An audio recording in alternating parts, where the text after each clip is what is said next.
You can earn all the money in your work, all the money you want in the world, and not enjoy your job. Whereas you can earn very little and love every day, and I prefer the latter.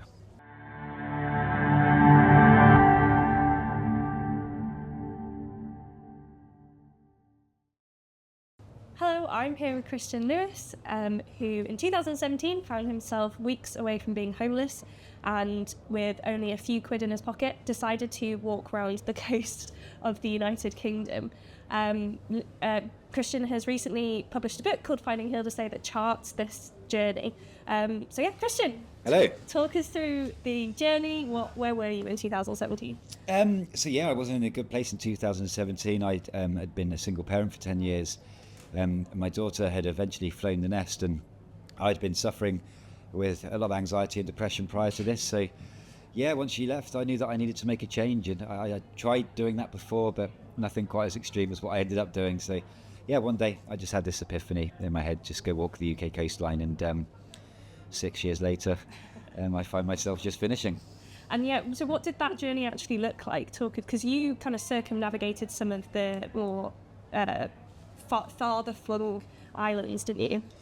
Yeah, I think one of the things that really helped me was going into places that were very barren. A lot of people don't like to be on their own, but it's something that I enjoyed doing, and certainly, because I was in a better headspace, and I just really enjoyed, the challenges that come with being in the middle of nowhere, walking through winters, and it certainly makes you start thinking about other things rather than any problems or anything you've had in the past. So it was a life-changing journey for me, and they were definitely some of my favourite parts.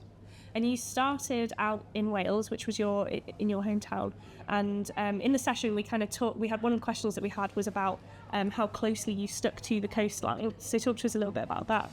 Yeah, I think I started in Wales, and Wales is unique because it's the only country in the UK that has a coast path from beginning to end. So I really loved that, and I found as soon as I got over the Wirral and came into like Liverpool sort of area, it's very built up.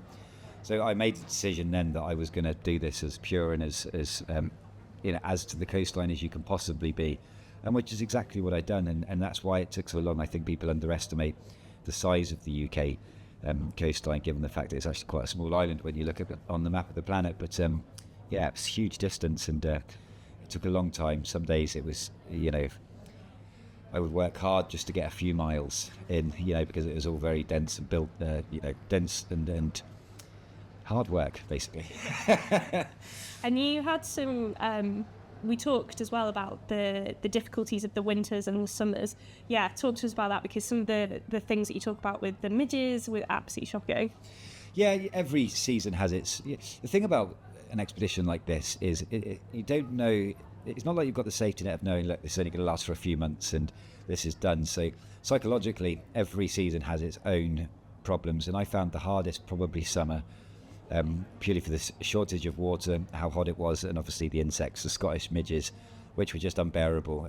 It's one thing to be around them for a couple of weeks, knowing in the evening you're going home to a hotel or whatever, but me and Jet had to put up with them for 3 seasons, every single day that they were out, and it really wasn't fun. It ruined me psychologically, if I'm honest with you. Everything that I loved about the journey, my prize at the end of the day, was to be in a beautiful spot, looking over at all the mountains and knowing that I've worked really hard, and then as soon as the midges come, you're in the tent sweltering until the next day. Simple as.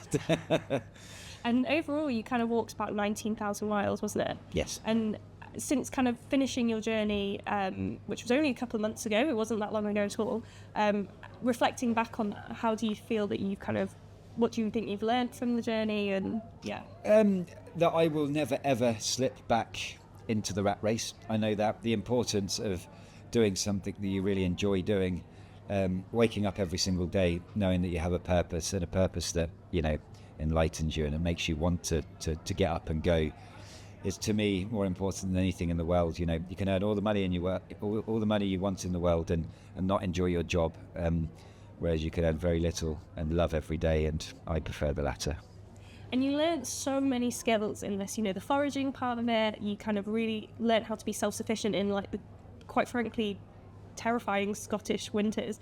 So how was the experience of kind of putting all that together to become self-sufficient? Yeah, it was lovely. I think once I nailed it all, and I knew that I was competent at it, it was at that point that I could really start enjoying the journey.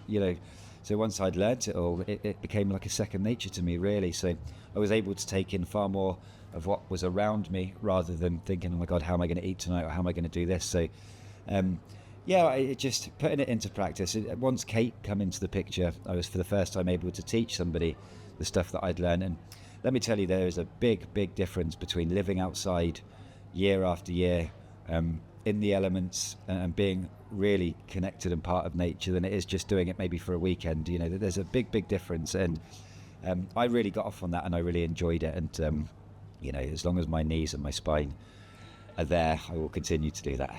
And you stayed in some really incredible places as well. And so what was some of your favourite parts of the journey, would you say?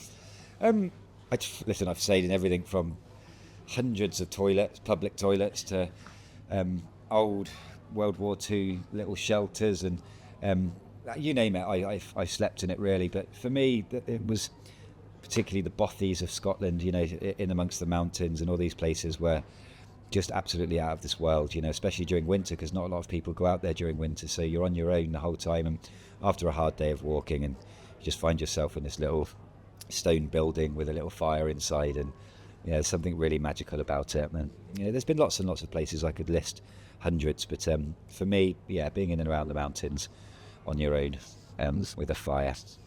And what do you feel adventure is now to you?